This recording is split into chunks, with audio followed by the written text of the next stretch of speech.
you better be really fucking good at a guillotine if you're going to be going for it, because you're giving up a takedown, especially when you just got held down the entire first round and then you go for it again in the second round. Like, that's a mistake. Like, defend the takedown, push his head down, get your legs out, keep the fight on your feet. Don't go for a guillotine.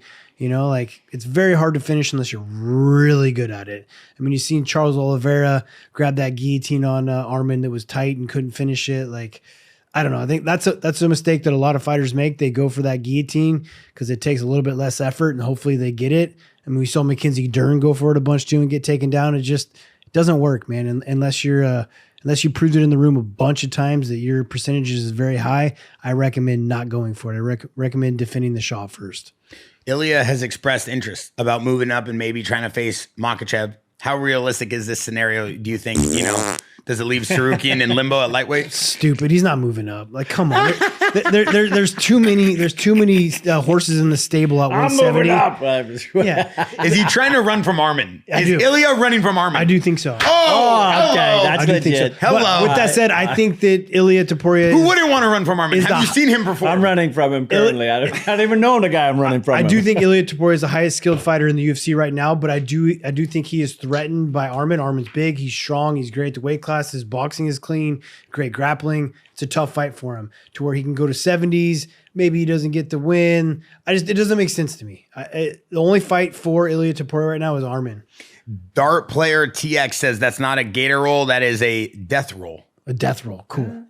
That's legit. Awesome. Hey, Coach Bernardo, Bernardo what do Sensei. you call it? That's legit. Gator roll. Gator roll. Let's go, Gator roll, motherfucker. Hater roll. Black belt jiu-jitsu, our head coach for grappling here at Santos Studio and Jaxxon Media House. It's called a gator roll. But one thing I want to point out, TJ, was Arman's ability to come in with all the confidence, even though he had all the pressure on him, sitting on the sidelines, knowing how big of a fight this was, knowing that this guy obviously has the height advantage, the reach advantage. You could see the skill, the way he was even throwing elbows on the floor. He was there to destroy this guy and make it work. Like, it was the artist and the artist's work. Yeah. And you could see that. And like, one thing that I think is so different than most fighters was just not the gap in skill, but the gap in dominance. Like, it was such a dominant performance. We don't see that a lot, especially with all this lay and pray that everybody talks about. Yep.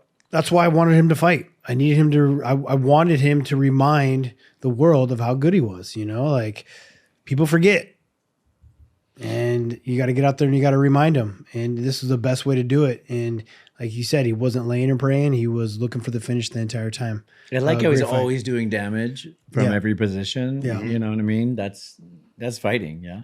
Do you look at that, Frank, like when someone's in a clinch or a half guard, like how much damage they're still doing in any position they kind of put themselves in? Yeah, because at the end, it's an attrition-based sport. It's whoever gets too tired, too broken up, too banged up to continue. So, the more damage you can do with the least amount of damage to yourself, that's a game. So, yeah, I love all these, elbows, the short fighting, the infighting. Where You're a big clinch guy, most too. people forget about it, and they don't do damage in those situations where you could do a ton of damage, and move your piece forward. On one of the Jaxxon Behind the Brand episodes, you did a really cool inside kind of technique where you talk about the clinch. Maybe you could just show the audience real quick. I thought it was very impressive. Yeah. Well, I didn't wrestle, so this was half wrestling, half fighting. But for me, I never go past this point. So my elbow's always centered, it's always blocked, and I'm always trying to hold this fighting stance, even if I'm on the inside. And so that way all the strikes, all the mechanics happen the same, and I still have top control, and I can move that point if need be, but I'm not stuck, I'm not trapped, I'm not grappling. Was this big, especially for the height advantage and the weight advantage? Yeah. It made all the difference when you get with tall guys or long guys, because you can pull them into your game. If they don't want to wrestle you, if they're a striker, you can lower them. You can kind of pull them into a grappling / striking game and work inside of that game. And like we talked about last time, most people don't study the inside game.